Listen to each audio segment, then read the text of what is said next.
And thanks for joining us at 7 o'clock. I'm Tracey McCain. I'm Caitlin Nuclo. You're watching Eyewitness News on the Wax. Look at this sunrise behind us with the fog. Doesn't that look pretty? Yeah. Let's say hello to meteorologist Scott Gagliardi. We'll get the details on that forecast. Hey, good morning, Scott. So it's kind of stubborn out there in some places with that fog, right? Yeah. My drive in, I'm Guilford, so I come from the shoreline all the way inland. Okay. And there were a few areas where, you're going to encounter some patchy fog, but no big deal. Not too bad? We've seen much worse. Okay. Yeah, it's not bad out there. You see right now, this is in Hartford, a live look. Temperature 73 degrees, so it's mild.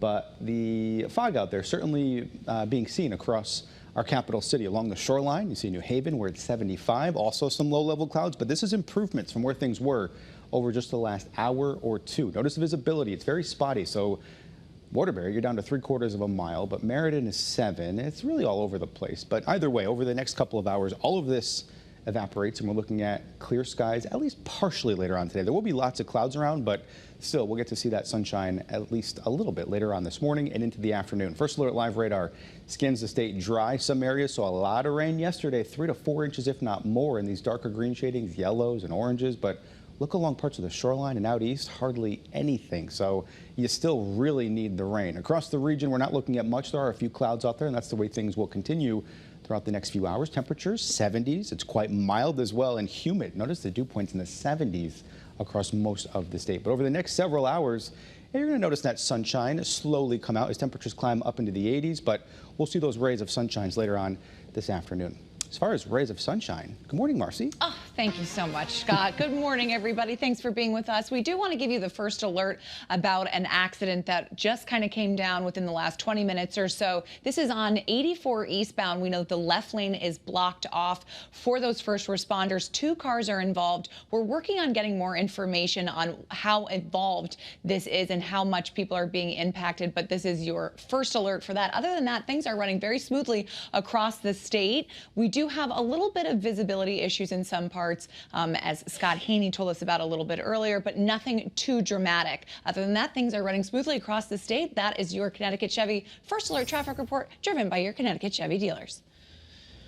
Well, right now, people in parts of our state are cleaning up damage from late-day storms. In East Windsor, crews had to close a section of Main Street so they could clear a tree that came down. Yeah, take a look at the pictures here from Granby as well, where a tree fell onto a house. You can see a crane had to come in to remove it. Right now, Eversource is reporting about 300 power outages still, most though in Ridgefield and New Milford. And a reminder here, you can always stay up to date on the forecast by downloading that First Alert weather app. Now to East Haven, where police say a 65-year-old man died in an e-bike accident. Police say the man lost his balance and fell off near the intersection of Mill Street and Foxon Road before tumbling down an embankment. Someone nearby found him, called 911, but the man did not survive his injuries. We'll let you know as soon as police release his identity. Right now, state leaders are working to figure out how to keep bikers safe on the road. So far this year, there have been more than 700 crashes involving a pedestrian or a biker, and that's all according to the group Watch For Me CT. Your reporter Taylor Knight has more from Wethersfield, where the lieutenant governor will be meeting with local police officers there to talk about all this in just a few hours. Well, here in Old Wethersfield this morning, we've already seen some people biking by. Of course, it is a very popular activity all across the state.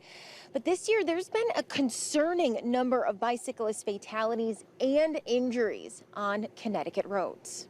Preliminary Connecticut DOT data shows that as of Monday, bicyclist fatalities and injuries are both surpassing the annual totals for 2021 through 2024, 744 so far this year.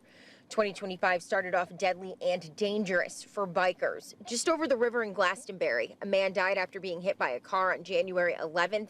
And then the next day, a woman was hit by a car just south of here in Rocky Hill. According to Watch For Me CT, there were more than 1,600 pedestrian and bike crashes and 72 fatalities on the roads last year alone.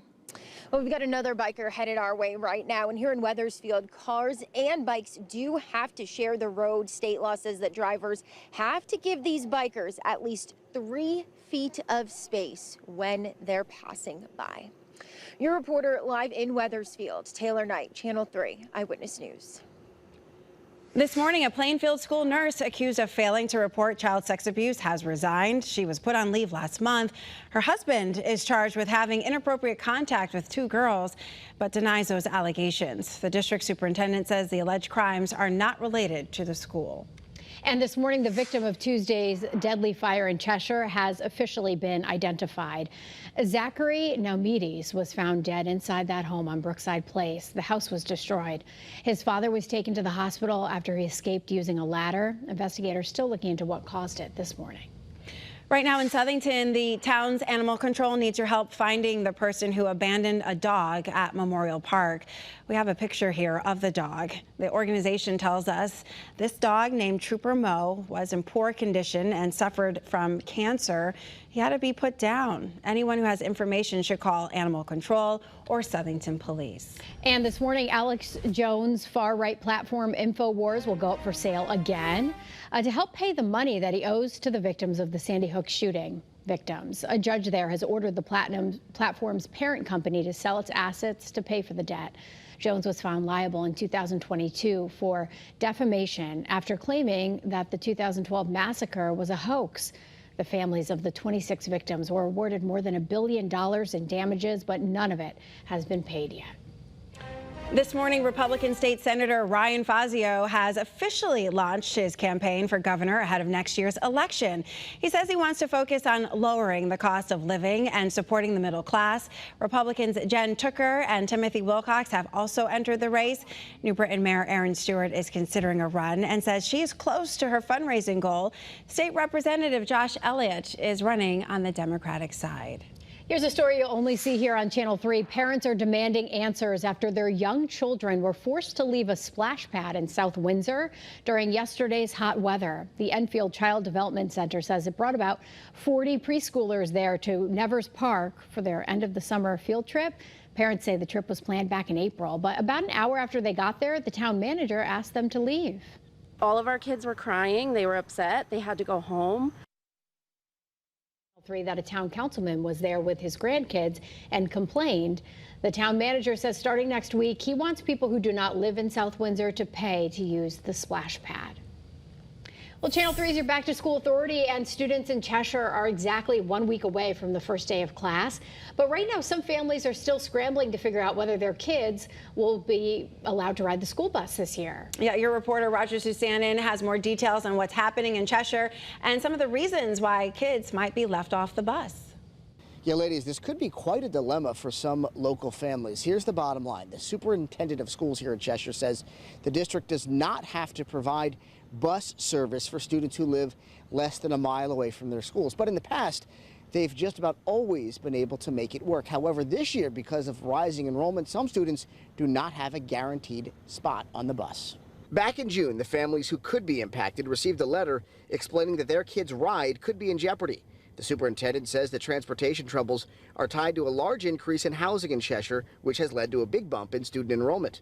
Families who live near schools will likely have to wait and see if a seat opens up because the superintendent says his transportation team will monitor how many kids actually take the bus over the first few weeks and then make adjustments as necessary. But at least on the first day of the semester, many kids who live less than a mile away will likely have to walk, pedal their bike, or catch a ride with mom or dad.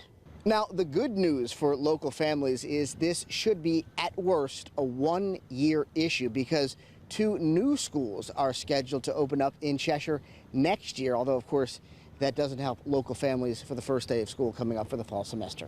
Reporting in Cheshire, I'm your reporter, Roger Susanin, Channel 3 Eyewitness News. Well, this morning we're working to find out why some Amtrak passengers were stuck on a train for almost 6 hours yesterday. CT Insider reports the train had a mechanical issue near New Haven just before 9 yesterday morning. A rescue engine was brought in to move the train, but it was stopped again near Norwalk because of repair work. The train continued on to Stamford, where the rest of the trip was canceled, and that's when passengers were put onto other trains. Will it be the one to end it? Yes, it is! Yes, it is. Fairfield National Little League moving on to the winner's bracket. Yeah, they won a nail-biter yesterday against Texas to get their Little League World Series run started. Fairfield won the game 1-0 on the back of a dominant performance by their pitcher, So he allowed just one hit, striking out 11 batters during the game. But his only regret is the one hit he did give up. When they got that first hit, I got angry. So then I just dialed in and hit my spots in the zone. You know, honesty, focus, all the right tools to be champions. Fairfield will take on Hawaii in their next game on Friday. Sports reporter Dan Booth will be in Williamsport covering all the action as Fairfield moves even closer to being Little League champions. It's amazing. You can feel the excitement, right? Absolutely. Look at that. He's like, I'm safe, and runs off with his hat. He's like, before you change your mind, I'm gone. Well, today is the last day of voting in the semifinal round of our Connecticut Best Hot Dog competition. You have until 11:30 tonight to choose between Capital Lunch in New Britain and Saints in Southington. You can scan the QR code that we're going to show you here on your screen, or click on the Vote Now tab on our website or mobile app to make your pick. And we will unveil the winner and our championship matchup right here tomorrow morning on Eyewitness News.